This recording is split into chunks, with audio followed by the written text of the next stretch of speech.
Hey guys, welcome back to another video. If you're new around here, my name's Zaim. I'm a 5th year dental student. Now, when I started university, I really enjoyed my first year. However, I do remember getting to the end and thinking, man, like nobody talks about half the things you need to know here. So in this video, I'm going to be talking about some of the things that I wish I knew before I started university. Now, the first thing is nobody cares, right? What I mean by that is when I was at A level, I went to a sixth form personally that were quite on it with the homework and exams, etc. You couldn't just bunk lessons, obviously, like a lot of sixth forms, and you couldn't just, not do the work, not show up. At university, it is the total opposite. There's a complete level of freedom. You are responsible for your own learning. Now, is that good news or is that bad news? Now, it depends on who you are as a person.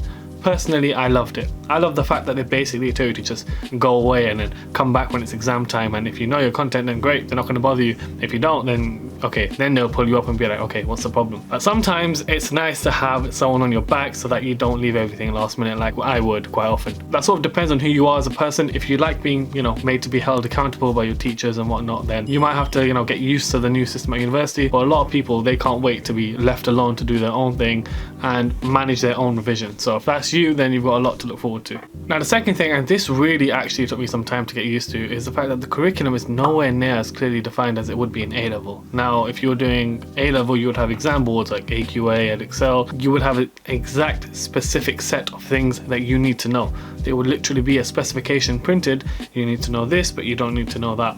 If you come to university, it's just free for all. You start the lecture and there's a bunch of information and no one really knows what you need to know, what you don't need to know, and you just sort of sit there looking at it and thinking, surely they don't expect us to know all of this.